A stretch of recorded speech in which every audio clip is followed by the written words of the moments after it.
Oke, halo, selamat datang di Podstalgia. Kembali lagi bersama gue Novia dan pada kesempatan kali ini gue pengen ngomongin salah satu film yang menurut gue luar biasa kreatif karena latarnya bisa dibilang cuma satu tempat di mayoritas sepanjang filmnya tapi tetap bisa memberikan intensitas yang seru dan buat gue pribadi memberikan sebuah pesan.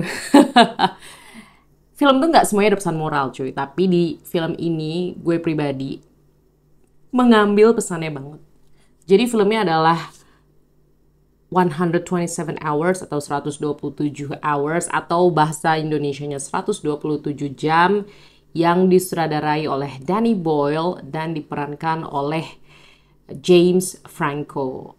Intinya adalah James Franco ini suka jalan-jalan tapi nggak pernah ngabarin kerabatnya, orang terdekatnya, dan udah gitu dia suka jalan-jalannya tuh lumayan ekstrim kayak ke gua lah, ke ngelewatin gunung-gunung yang lubangnya juga lumayan, bukan yang mainstream banget dah gitu ya gitu. Dan suatu saat ketika dia lagi jalan-jalan apes, tangan dia kejeblos dulu, terus tangan dia kejepit di batu.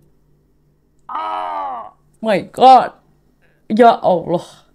Dan pokoknya intinya di film itu yang berdasarkan dari kisah nyata, tokoh yang diperankan oleh James Franco itu berjuang untuk bisa bertahan hidup, untuk bisa lepas dari batu tersebut. Gue kasih spoiler atau enggak ya? Well, spoilernya, karena ini berdasarkan kisah hidup, gue kasih aja. Dia masih tetap hidup, walaupun ada yang hilang. Tadi ingat kan yang kejepit apa? Nah, pikirkan sendiri. Dan silakan nonton sendiri buat teman-teman yang belum nonton.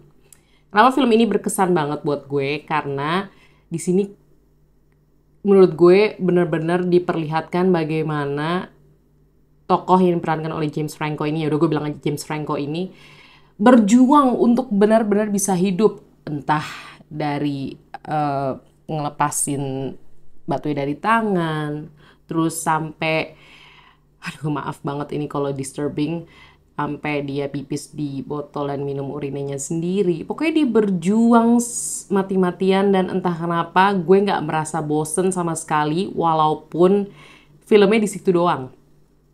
Di situasi ketika James Franco itu terjepit di batu. Literally di situ aja.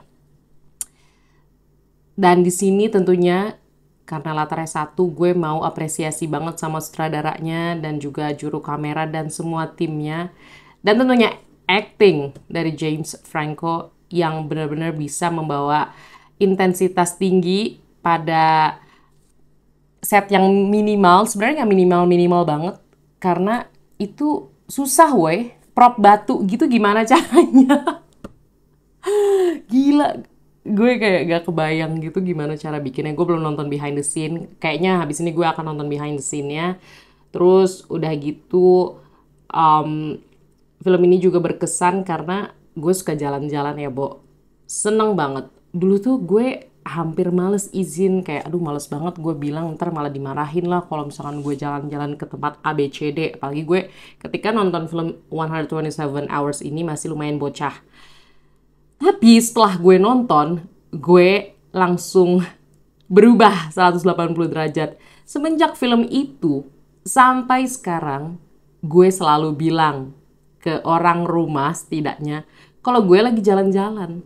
Atau sekarang, karena ada sosmed, ya gue beberapa kali share aja di Instagram. Ya biar teman-teman juga tahu gue lagi di mana, walaupun nggak yang kayak gue lagi di cafe ini, gue langsung post di cafe ini, enggak. Karena gue masih mempertahankan privasi gue.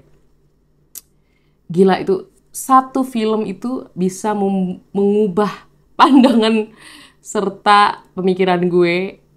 Alah, pandangan dan pikiran intinya mengubah persepsi gue yang tadinya, nggak usah izin lah. Jadi apa-apa, udah izin aja, nggak usah sosok rahasia, udah. Ntar lu tiba-tiba kelaparan, tiba-tiba nyasar, terus bingung, nggak bisa ngotak siapa-siapa, nggak ada yang tahu lu di mana, kan berabe kayak di film ini.